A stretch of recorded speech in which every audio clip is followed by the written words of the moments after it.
नमस्कार आप सबको। मैं doctor Kumud Jain, assistant professor, government law college Bikaner.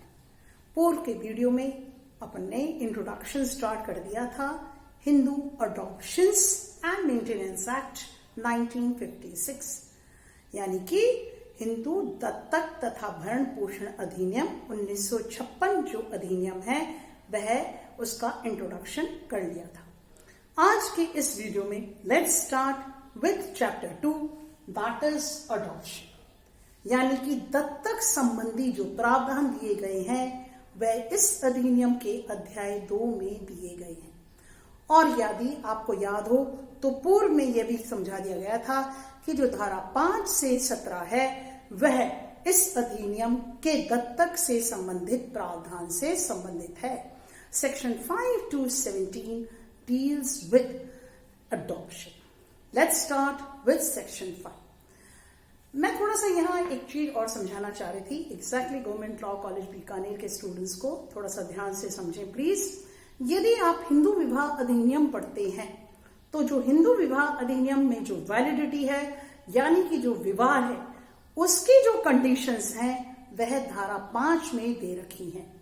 और यदि उन विवाह की जो शर्तें हैं यदि या जो कंडीशंस हैं कॉन्ट्रवीन होती हैं, यदि उन शर्तों की उल्लंघना होती है तो फिर वह वॉइड या वॉइडेबल होती है marriage, and that is given under section 11 and 12 of Hindu marriage act 1955। ये बात मैंने इसलिए दोहराई क्योंकि थोड़ा सा स्टूडेंट्स को ये ध्यान रखना चाहिए, क्योंकि धारा भी फिर रटने में आ जाती है कि इस अधिनियम में जो कॉन्ट्रावेंशन है यानी कि यदि पढ़ा जाए प्रावधान जो है जो शर्तें हैं वह अधिनियम में बाद में दे रखी हैं और उल्लंघना यानी कि शर्तों की जो उल्लंघना है वह पहले दे रखी है।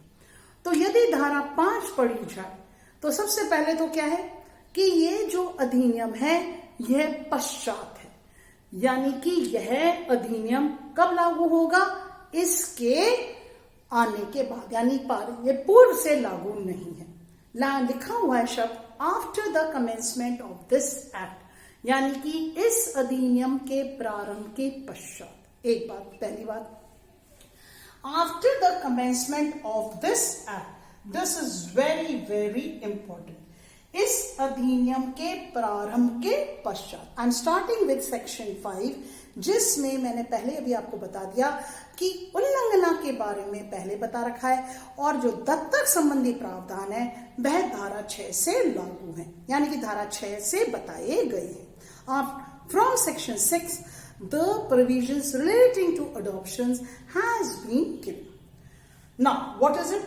After the commencement of this act by or to a Hindu.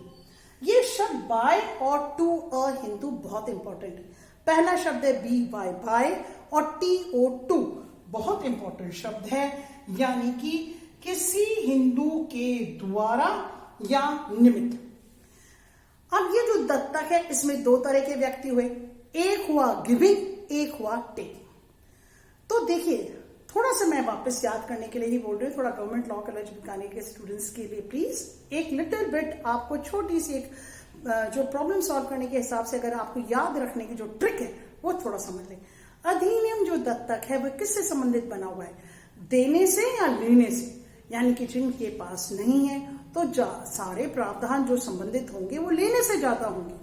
तो यानी कि bye or to a Hindu, यानी कि जो दत्तक ले रहा है और जो दत्तक में दे रहा है, तो bye or to a Hindu. अब यहां ये जो अधिनियम है यह पूरा ही हिंदू से संबंधित है, यानी कि लेने वाला भी हिंदू होना चाहिए और देने वाला भी हिंदू होना चाहिए।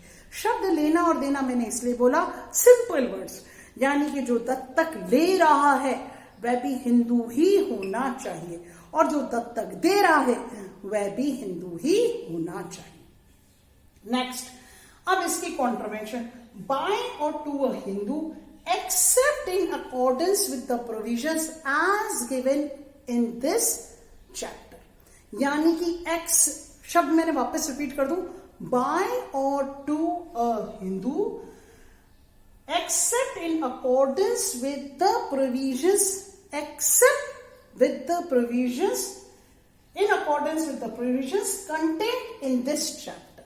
यानी कि यदि इस अध्याय के अध्ययन प्रावधानों की उल्लंघना होती है तो ऐसा दत्तक शून्य होगा. If the conditions, the provisions as given under this act are contravened, then such an adoption shall be void. Please, that is very important.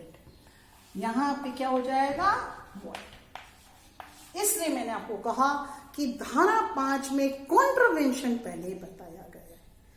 अब यदि, क्योंकि धारा 5 का एक यह कहता है, धारा 5 का एक कहता है कि कॉन्ट्रवेंशन होने पर वॉइड है, यानी शर्तों की उल्लंघना होती है तो वह दत्तक शून्य होगा. तो दत्तक शून्य है यानी कि दत्तक ही नहीं हुआ. तो धारा 5(2) में क्या लिखा है? No right shall be created nor destroyed, यानी कि किसी प्रकार के अधिकार, किसी भी प्रकार के जो अधिकार हैं वह जिस दो तरह के कुटुंब हुए, एक तो दत्तक कुटुंब हुआ, एक जन्म कुटुंब हुआ. एक तो जहां फैमिली में उसने बर्थ लिया और एक जहां दत्तक जा रहा है.